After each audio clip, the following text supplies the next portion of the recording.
Yo, what the deal? It's your boy X.E.L.O.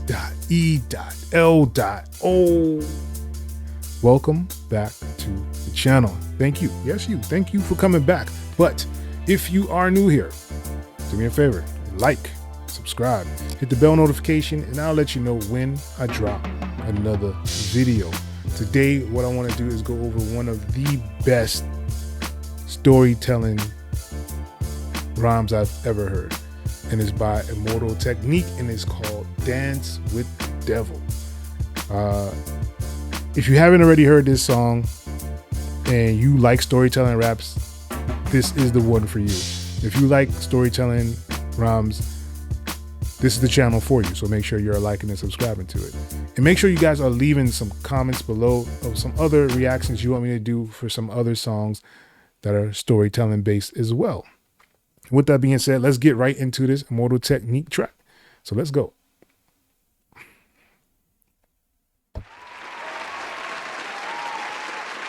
All right.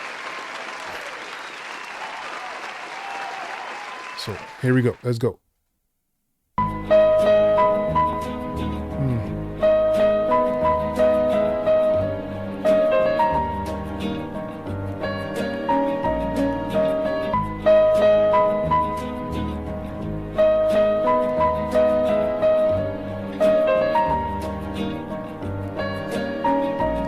I once knew a nigga whose real name was William. His primary concern was making a million, being the illest hustler that the world ever seen. He used to fuck movie stars and sniff coke in his dreams. A corrupted young mind at the age of 13. Nigga never had a father and his mom was a fiend. She put the pipe down, but for every year she was sober, her son's heart simultaneously grew colder. He started hanging out, selling bags in the projects, checking the young chicks looking for hit and run prospects. He was fascinated by material objects, but he understood money never bought respect. He built a reputation cause he could hustle and steal, but got locked once and didn't hesitate to squeal. So criminals he chilled with didn't think he was real. You see, me and niggas like this have never been equal. I don't project my insecurities on other people. He fiended for props like addicts with pipes and needles, and so he felt he had to prove to everyone he was evil. A feeble-minded young man with infinite potential, the product of a ghetto-bred capitalistic mental. Coincidentally dropped out of school to sell weed, dancing with the devil, smoked until his eyes would bleed. But he was sick of selling trees and gave in to his greed.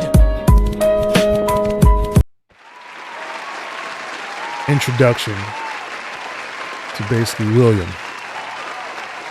And as we all see, you know, it's one of those things where you want money, you want power, you want chicks, you want all these things in life at times. And then when you get them, it's like, oh man, the things I had to do to get them were not the right things. So that's kind of what this story kind of breaks down. So let's keep going though.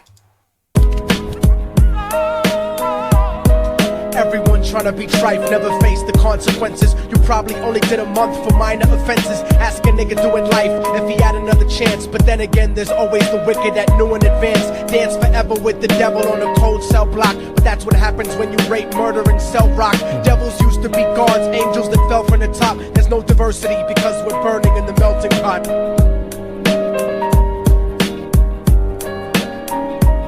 So Billy started robbing niggas, anything he could do to get his respect back in the eyes of his crew. Starting fights over little shit up on the block. Stepped up to selling mothers and brothers the crack rock. Working overtime, making money for the crack spot. Hit the jackpot and wanted to move up to cocaine, fulfilling the Scarface fantasy stuck in his brain. Tired of the block niggas treating him the same. He wanted to be major like the cutthroats and the thugs, but when he tried to step to him, niggas showed him no love. They told him any motherfucking coward can sell drugs. Any bitch nigga with a gun can bust slugs. Any nigga with a red shirt can front like a blood. Even Puffy smoked the motherfucker up in the club. But only a real thug can stab someone till they die. Standing in front of them, staring straight into their eyes. Billy realized that these men were well guarded, and they wanted to test him before business started. Suggested raping a bitch to prove he was cold-hearted. So now he had a choice between going back to his life or making money with made men. Up in the sight, his dreams about cars and ice made him agree a hardcore nigga is all he ever wanted to be. And so he met them Friday night at 2:45. Yo, man, sometimes it's best to kind of live the life that you actually have than try to actually live the life of these like imaginary dudes, man. A lot of people were stuck on that whole, Al Capone, I want to be, king of New York, kind of thing, and that's not where you're supposed to be, like it just wasn't meant for you to actually be there, and you still wind up there anyway. And basically, this is like kind of a story of that, people just being or wanting things that they necessarily shouldn't really want, but this is what they want, so this is what they're gonna get.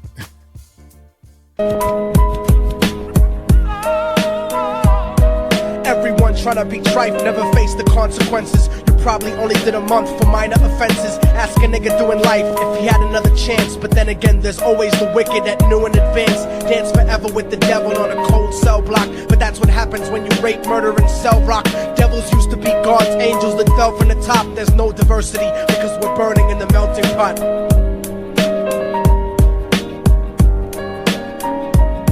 They drove around the project slow while it was raining, smoking blunts, drinking and joking for entertainment, until they saw a woman on the street walking alone, 3 in the morning, coming back from work on her way home. And so they quietly got out the car and followed her, walking through the projects. The darkness swallowed her. They wrapped her shirt around their head and knocked her onto the floor. This is it, kid, now you got your chance to be raw. So Billy yoked her up and grabbed the chick by the hair and dragged her into a lobby that had nobody there. She struggled hard, but they forced her to go up the stairs. They got to the roof and then held her down on the ground, screaming, "Shut the fuck up and stop moving around." The shirt covered her face, but she screamed and clawed. So Billy stomped on the bitch till he broke in her jaw. Them dirty bastards knew exactly what they were doing. They kicked her until they cracked her ribs and she stopped moving, blood leaking through the cloth. She cried silently, and then they all proceeded to rape her violently. Billy was made to go first, but each of them took a turn, ripping her up and choking her until her throat burned. Her broken jaw mumbled for God, but they weren't concerned. When they were done and she was lying bloody, broken and bruised, one of them niggas pulled out a brand new 22.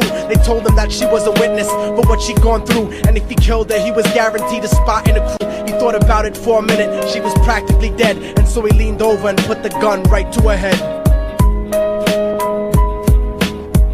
I'm falling and I can't turn back. I'm falling and I can't turn back. Man, people want to be down with things so bad, and they don't even see like the consequences of what they can actually be doing to other people. And this is one of those things where peer pressure is a mug.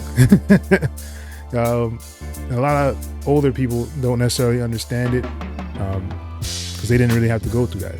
They were kind of working since they were younger, and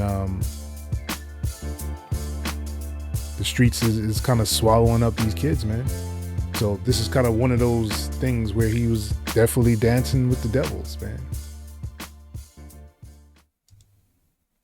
Right before he pulled the trigger and ended a life, he thought about the cocaine with the platinum and ice, and he felt strong standing along with his new brothers, cocked the gat to her head and pulled back the shirt cover. But what he saw made him start to cringe and stutter, cause he was staring into the eyes of his own mother. She looked back at him and cried cause he had forsaken her. She cried more painfully, and when they were raping her, his whole world stopped. He couldn't even contemplate. His corruption had successfully changed his fate, and he remembered how his mom used to come home late, working hard for nothing, cause now what was he worth? He turned away from the woman that had once given him birth, and crying out to the sky cause he was lonely and scared. But only the devil responded cause God wasn't there, and right then he knew what it was to be empty and cold. And so he jumped off the roof and died with no soul. They say death takes you to a better place, but I doubt it. After that they killed his mother and never spoke about it. And listen, cause the story that I'm telling is true, cause I was there with Billy Jacobs and I raped his mom too. And now the devil follows me everywhere that I go. In fact, I'm sure he's standing among one of you at my shows, in every street cipher listening to little thugs flow. He could be standing right next to you and you wouldn't know. The devil grows inside the hearts of the selfish and wicked. White, brown, yellow and black color is not restricted. You have a self-destructive destiny when you're inflicted, and you'll be one of God's children that fell from the top. There's no diversity because we're burning in the melting pot. So when the devil wants to dance with you, you better say never, because a dance with the devil might last you forever.